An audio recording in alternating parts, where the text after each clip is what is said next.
Hello guys, welcome to Simply Filmy. ഇന്ന് ഞാൻ വന്നേക്കുന്നത് പുതിയൊരു സിനിമയുടെ വിശേഷമായിട്ടാണ്. സൂപ്പർമാൻ 2025. DC യൂണിവേഴ്സ് അവിടെ പഴയ യൂണിവേഴ്സ് റീബൂട്ട് ചെയ്തിട്ട് അവർ പുതിയൊരു കൈൻഡ് ഓഫ് മൂവീസിലേക്ക് കടക്കുവാണ്. അതിൽ ഫസ്റ്റ് ഇൻസ്റ്റാൾമെൻ്റ് ആയിട്ട് ഹെൻറി കാവിൽ എന്ന് പറഞ്ഞാൽ നമ്മൾ ഒരു 10-15 വർഷമായിട്ട് കണ്ടിരുന്ന ഒരു സൂപ്പർമാൻ ഫിഗറിനെ മാറ്റിയിട്ട് അവർ പുതിയൊരു സൂപ്പർമാൻ നമുക്ക് അന്നേക്കുവാണ്. അപ്പോൾ ഈ സൂപ്പർമാൻ ഡേവിഡ് കോൺസ്വെറ്റ് എന്ന് പറഞ്ഞ ആക്ടറാണ് ഇതിൻ്റെ ലീഡ് ചെയ്തേക്കുന്നത്. അപ്പോൾ നമുക്ക് ഇതിൻ്റെ വിശേഷത്തിലേക്ക് കടക്കാം.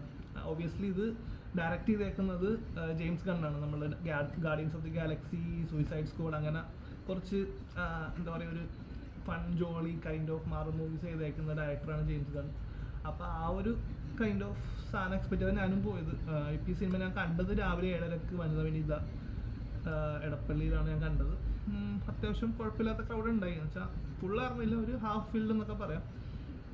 പിന്നെ വെളുപ്പിനെ ആയതുകൊണ്ടും ലൈക്ക് എനിക്കറിയില്ല, മേ ബി ഹെൻറി കാവിൽ അത്ര ഒരു ഇമ്പാക്റ്റ് ഈ ഒരു സൂപ്പർമാൻ തരാൻ പറ്റാത്തതുകൊണ്ടാവാം, അറിയില്ല. ബട്ട് സ്റ്റിൽ ഒരു ഓക്കേഷ് ആയിട്ടുള്ളൊരു ക്രൗഡ് ഉണ്ടായി.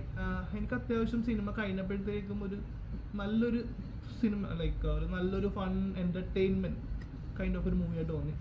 Super hero kind of movie expect ചെയ്ത് പോയിക്കാൻ ചിലപ്പോൾ നിങ്ങൾക്ക് ചെറിയൊരു ഡിസപ്പോയിൻമെൻറ്റ് വരാൻ സാധ്യതയുണ്ട്. പക്ഷേ ഓൺ ദ ഹോൾ നിങ്ങൾക്ക് ഒരു ഫണ്ണായിട്ട് കുറച്ച് നേരം തിയേറ്ററിൽ പോയിട്ട് വിഷ്വൽസൊക്കെ കണ്ട് ചിരിച്ച് എൻ്റർടൈൻ ആയിട്ട് പോരാനായിട്ടാണെങ്കിൽ ഒബ്വിയസ്ലി ഇതൊരു നല്ലൊരു പിക്കാണ്. അപ്പോൾ ഇതിൻ്റെ ബാക്കി ഡീറ്റെയിൽസ് പറയുകയാണെങ്കിൽ ഒബ്വിയസ്ലി ജെയിംസ് ഗൺ ആണ് ഡയറക്റ്റ് ചെയ്തേക്കുന്നത്. സൂപ്പർമാനായിട്ട് ചെയ്തേക്കുന്നത് ഡേവിഡ് കോൺസ്വെറ്റ് ആണ്. കോൺസെപ്റ്റ് പെർഫോമൻസ് എന്ന് പറയാനായിട്ടാണെങ്കിൽ നീറ്റാണ്. കാരണം നമ്മൾ ഒബ്വിയസ്ലി ഹെൻറി കാവിലായിട്ട് ഒബ്വിയസ്ലി നമുക്കത് കമ്പയർ ചെയ്യാൻ പറ്റില്ല. പുള്ളി ചെയ്ത് വെച്ചേക്കുന്നത് പീക്ക് ലെവൽ സാധനമാണ്. അപ്പോൾ അത്രയ്ക്കുള്ള ഒരു സൂപ്പർമാനൊന്നും അല്ലെങ്കിൽ പോലും സൂപ്പർമാൻ്റെ വേറൊരു ഷെയ്ഡാണ് നമുക്ക് ഈ ഒരു ഫിലിമിലൂടെ വന്നതെന്ന് വെച്ചാൽ ഒരു ഫണ്ണായിട്ടുള്ള സൂപ്പർമാൻ, ഒരു വീക്കായിട്ടുള്ള സൂപ്പർമാൻ, ഒരു ഹ്യൂമൻലി ടച്ച്, പുള്ളിയുടെ ഒരു ഹ്യൂമൻലി സാധനം കുറച്ചും കൂടി തന്നിട്ട് നമുക്ക് റിലേറ്റ് ചെയ്യാൻ പറ്റുന്ന ഒരു കൈൻഡ് ഓഫ് സൂപ്പർമാൻ. ഇത്ര നാൾ നമുക്ക് വന്ന ഈവൻ ഹെൻറി കാവിൽ മുമ്പ് വന്ന സൂപ്പർമാൻസ് ആണെങ്കിൽ പോലും എല്ലാം ഒരു ഗോഡ്ലി, ഭയങ്കര ഓൾമൈറ്റി എന്നൊക്കെ പറഞ്ഞ ഒരു കൈൻഡ് ഓഫ് ഒരു പവർഫുൾ സാധനമാണ് നമുക്ക് ഇത്ര നാൾ കിട്ടിക്കൊണ്ടിരുന്നത്. ഇതെന്ന് പറഞ്ഞൊരു ഫ്രണ്ട്ലി നെയ്ബർഹുഡ്, നമ്മുടെ സ്പൈഡർമാനൊക്കെ ആയിട്ട് നമുക്ക് അത്രയും ടച്ച് വരുന്ന പോലത്തെ ഒരു കൈൻഡ് ഓഫ് സൂപ്പർമാനാണ്. അപ്പോൾ ഇനി വരുന്ന ഇൻസ്റ്റാൾമെൻറ്റ്സിൽ സൂപ്പർമാൻ്റെ ക്യാരക്ടർ മേ ബി ഡെവലപ്പ് ചെയ്ത് നമുക്ക് മേ ബി ഈവൻ ഹെൻറി കാവിലെക്കാട്ടിയും ഇഷ്ടപ്പെടാൻ സാധ്യതയുണ്ട്. ഓക്കെ, അപ്പോൾ ബാക്കി ഇതിൻ്റെ കാസ്റ്റ് ആൻഡ് ക്രൂ നമുക്ക് ഇമ്പോർട്ടൻ്റ് ആയിട്ട് കാസ്റ്റ് എന്ന് പറയാനായിട്ട് റേച്ചൽ ബ്രോസ്നാൻ എന്ന് പറഞ്ഞ പുള്ളിക്കാരിയാണ് ഇതിൽ ലോയിസ് ആയിട്ട് വന്നേക്കുന്നത്. കുഴപ്പമില്ല ലോയിസ്, എനിക്ക് ഭയങ്കര ഇമ്പാക്റ്റിംഗ് ആയിട്ടൊന്നും തോന്നിയില്ല. ബട്ട് സ്റ്റിൽ ഓക്കെയാണ്. പഴയ ലോയിസിനെക്കാട്ടി എനിക്ക് ഈ ലോയിസിനെ കുറച്ചുകൂടി ഇഷ്ടപ്പെട്ടു. കാരണം കുറച്ചും കൂടി ബ്രേവ് ആൻഡ് ബോൾഡ് ആയിട്ടുള്ള ക്യാരക്ടറാണ്. കുറച്ചും കൂടി ഇൻവോൾവ്മെൻ്റ് ഉണ്ട്. ലൈക്ക് ഇവൻ പഴയ ഹെൻറി കാവിലിൻ്റെ പേരായിട്ട് വന്ന പുള്ളിക്കാരിനെക്കാട്ടിയും കുറച്ചും കൂടി കാര്യങ്ങളിലൊക്കെ ഇൻവോൾവ് ചെയ്ത് കുറച്ചും കൂടി റോളുണ്ട് പുള്ളിക്കാരിക്ക്. പിന്നെ ഇതിൽ എനിക്ക് കുറച്ചും കൂടി എൻ്റെ ഒരു പേഴ്സണൽ ഫേവറേറ്റ് ആയിട്ട് ഞാൻ സിനിമക്ക് പോകാൻ കാരണം തന്നെ ആ ട്രെയിലറിൽ നമ്മളുടെ ലെക്സ് ലൂതറാണ്. ആ ചെയ്തേക്കുന്ന ആക്ടറിൻ്റെ പേര് നിക്കോളാസ് ഹോൾട്ട് എന്നാണ്. പുള്ളിയുടെ ആ ഒരു ഫിഗറും സാധനമൊക്കെ ലെക്സ് ലൂതറായിട്ട് സെറ്റായിരുന്നു. ഇത്ര നാൾ നമുക്ക് കിട്ടിയ ലെക്സ് ലൂതർ അത്രയ്ക്ക് ഒരു സെറ്റായിട്ടുണ്ട്. സൂപ്പർമാൻസ് ഒബ്വിയസ്ലി പക്ക പെർഫെക്റ്റ് സൂപ്പർമാൻസ് നമുക്ക് ഇത്ര നാൾ കിട്ടിക്കൊണ്ടിരുന്നത് വെച്ചാൽ, പക്ഷേ ലെക്സ് ലൂതർ അത്ര ഒരു സെറ്റായിട്ട് പോകണ്ടായില്ല. ഇപ്പോഴാണ് നമുക്കൊരു ലെക്സ് ലൂതറിൻ്റെ ഒരു ഫിഗർ കറക്റ്റായിട്ട് കിട്ടിയത്. ബട്ട് ലെക്സ് ലൂതറിനാണെങ്കിലും ഇതിൽ ചില സ്ഥലത്ത് പുള്ളി അത്യാവശ്യം പീക്കായിട്ട് ചെയ്തിട്ടുണ്ട്.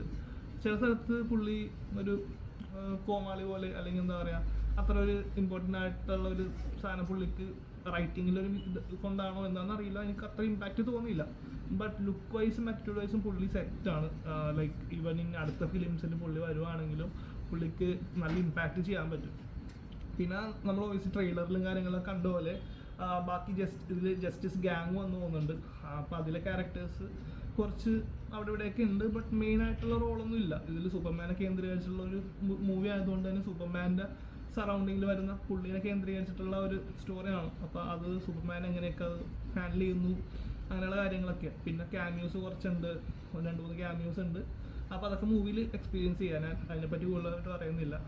പിന്നെ ഈ എന്താ പറയുക, ജസ്റ്റിസ് ഗ്യാങ്ങിൽ മിസ്റ്റർ ടെറിഫിക് എന്ന് പറഞ്ഞ ക്യാരക്ടർ നമ്മൾ ഇതുവരെ അങ്ങനെ മൂവീസിലൊന്നും കാണാത്തൊരു ക്യാരക്ടറാണ്, കോമിക്സിലൊക്കെ ഉള്ള ക്യാരക്ടറാണ്. അപ്പോൾ പുള്ളിയാണ് ഇതിൽ കുറച്ചും കൂടി ത്രൂ ഔട്ട് ഉള്ളത് സൂപ്പർമാൻ്റെ കൂടെ. ലൂയിസിനും മിസ്റ്റർ ടെറിഫിക്കും ആണ് കുറച്ചും കൂടി ത്രൂ ഔട്ട് സൂപ്പർമാനായിട്ടൊരു സപ്പോർട്ട് പോലെ ഉള്ളത്. പിന്നെ അത് കഴിഞ്ഞിട്ട് കുറച്ചും കൂടി ഉള്ളത് നമ്മുടെ സൂപ്പർ ഡോഗിനാണ്. ഞാൻ ആക്ച്വലി ട്രെയിലർ കണ്ടപ്പോഴത്തേക്കും മെയിൻ ഒരു ഗിമ്മിക്കായിട്ട് ചെറിയൊരു ക്യാമിയോ പോലെ ആയിരിക്കും എന്ന് വിചാരിച്ചു. പക്ഷേ സൂപ്പർ ഡോഗ് അത്യാവശ്യത്തിലുണ്ട്, അത്യാവശ്യം ഫൺ എലമെന്റ്സ് ഒക്കെ സൂപ്പർ ഡോഗ് ഇതിൽ കൊണ്ടുവന്നിട്ടുണ്ട്. അപ്പം ഇനിയും നമുക്ക് സൂപ്പർ ഡോഗിൻ്റെ കാണാൻ പറ്റും ഇപ്പം. പിന്നെ അതല്ലാതെ കുറച്ച് ക്യാമിയോസ് ഒക്കെ ഇവിടെ വന്നിട്ടുണ്ട്. അപ്പോൾ അതൊക്കെ ഇനി ഫ്യൂച്ചറിലേക്ക് ഒരു ആഡാക്കി നല്ല രീതിയിൽ കൊണ്ടുവന്നാൽ അടിപൊളിയായിരിക്കും യൂണിവേഴ്സ്. പിന്നെ നമ്മളിത് ഒബിയസ്ലി പണ്ട് കണ്ട DC ആയിട്ട് ഒരിക്കലും കമ്പയർ ചെയ്യാൻ പറ്റില്ല, കാരണം അതൊരു ഡാർക്ക് ഇന്ത്യൻസ് ആയിട്ടുള്ള യൂണിവേഴ്സ് ആണ്. ഇതിലേക്ക് വരുമ്പോഴത്തേക്കും ഇതൊരു നമ്മൾ ഗാർഡിയൻസ് ഓഫ് ദി ഗാലക്സി പോലത്തെ എന്നൊക്കെ പറയാം. അത്രയും ഒരു ഫൺ എലമെന്റ്സ് ഒന്നും ഇല്ല, എന്നാലും നമുക്ക് എൻഗേജിങ് ആക്കാൻ വേണ്ടി അവരിവിടെ ഫണ്ടൊക്കെ കയറ്റി അങ്ങനെ പോകുന്നൊരു ഫൺ റൈഡാണ്. പക്ഷേ എനിക്കിതിൽ കുറച്ച് വൈക്ലബിയായിട്ട് തോന്നിയെന്ന് പറഞ്ഞാൽ ഇതിൽ സൂപ്പർമാൻ്റെ ഒരു സാധനം എന്ന് പറഞ്ഞാൽ കുറച്ച് ഇമോഷണൽ കണക്ഷൻസ് അവിടെ ഇവിടെയൊക്കെ വന്നിട്ടുണ്ട്. അപ്പോഴത്തേക്കും ഇമോഷണൽ ആ സീനിൻ്റെ ഇടയ്ക്ക് കൂടി അവർ ലാസ്റ്റ് കോമഡി കയറ്റുമ്പോൾ ചില സമയത്ത് നമുക്കതൊരു സുഖമില്ലായ്മ തോന്നുന്നുണ്ട്. എനിക്ക് ആകെ ഒരു കംപ്ലീറ്റ് ഉള്ളൊരു ഇമോഷൻ സീൻ ഇതിൽ തോന്നിയെന്ന് പറഞ്ഞു കഴിഞ്ഞാൽ സൂപ്പർമാൻ്റെ ഫാദർ, അതായത് വളർത്തു ഫാദർ ഉണ്ടാവുമല്ലോ, വളർത്തു ഫാദറും പുള്ളിയായിട്ടുള്ളൊരു സീനുണ്ട്.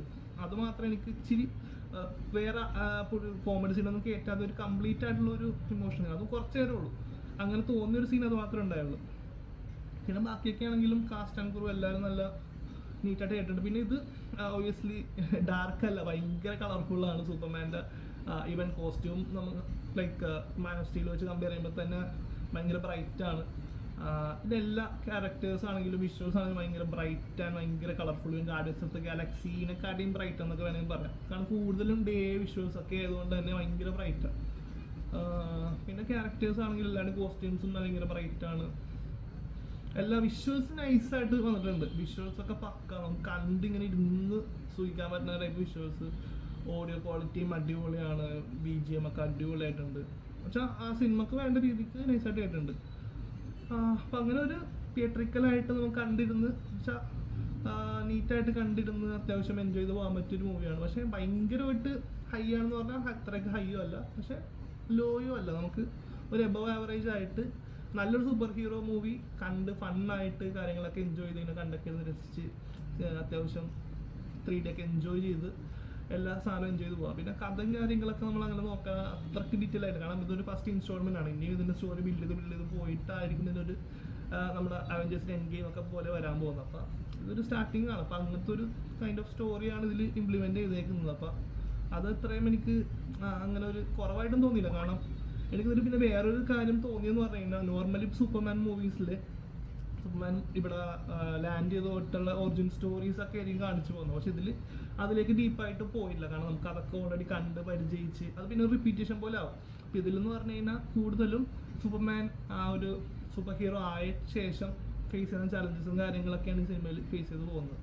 അപ്പോൾ പുള്ളിക്ക് ലൂയിസ് ആയിട്ടുള്ള റിലേഷൻഷിപ്പ് ഇഷ്യൂസ്, പുള്ളിക്ക് സൂപ്പർ ഹീറോ ലൈഫിൽ വരുന്ന ഇഷ്യൂസ്, അത് രണ്ടുമാണ് ഇതിൽ മെയിനായിട്ട് കാണിച്ചു പോകുന്നത്. പിന്നെ ക്ലാർക്കായിട്ടുള്ള സീൻസ് കുറവാണ് ആക്ച്വലി. ഞാൻ വിചാരിച്ച് ക്ലാർക്കും സൂപ്പർമാനായിട്ടുള്ള പാരലൽ സീൻസ് വന്നിട്ട് ഉള്ള കുറച്ച് പരിപാടി ഉണ്ടാവുമെന്ന് വിചാരിച്ചിട്ട് അത്രയ്ക്ക് അതൊന്നും ഉണ്ടായില്ല. കൂടുതലും സൂപ്പർമാനായിട്ടുള്ള ചലഞ്ചസ് ആണ് ഇതിൽ ഫേസ് ചെയ്യുന്നത്. മേ ബി ഇനി അടുത്ത സീരീസിലൊക്കെ മേ ബി ക്ലാർക്കായിട്ടുള്ള കുറച്ച് സീൻസൊക്കെ വരുമായിരിക്കും. എന്നാലും അത്യാവശ്യം എനിക്ക് നല്ലൊരു വാച്ചായിട്ട്, ഞാൻ അധികം എക്സ്പെക്റ്റ് ചെയ്യാതെ പോയതുകൊണ്ടാണെന്ന് അറിയില്ല, നല്ലൊരു തിയേറ്ററിക്കൽ വാച്ചായിട്ട് തോന്നി. നിങ്ങൾ ഡെഫിനറ്റ്ലി തിയേറ്ററിൽ തന്നെ വാച്ച് ചെയ്ത് നോക്കുക എങ്ങനെയാണ്, നിങ്ങൾക്ക് ഇഷ്ടപ്പെടുന്നുണ്ടോ, അല്ലെങ്കിൽ ഹെൻറി കാവിലാണോ നിങ്ങൾക്ക് ഇപ്പോഴും മനസ്സിൽ സൂപ്പർമാനായിട്ട് ഇരിക്കുന്നത്. എന്തായാലും ഡെഫിനറ്റ്ലി തിയേറ്ററിലായിട്ട് നമുക്ക് ട്രൈ ചെയ്യാൻ പറ്റുന്ന ഒരു മൂവിയാണ്. ഡെഫിനറ്റ്ലി ട്രൈ ചെയ്ത് നോക്കുക. നമുക്ക് ഒട്ടും ലാഗും ബോറൊന്നും അടിക്കാതെ ഒരു 2.5 hours എൻജോയ് ചെയ്ത് പോരാൻ പറ്റും. അപ്പോൾ നിങ്ങൾ കണ്ടിട്ട് നിങ്ങളുടെ ഒപ്പീനിയൻസ് ഡെഫിനറ്റ്ലി ഞങ്ങൾക്ക് കമൻസിൽ ഷെയർ ചെയ്യുക. അപ്പോൾ അടുത്തൊരു മൂവിയായിട്ട് വരുന്നവരെ താങ്ക് യു, ബൈ.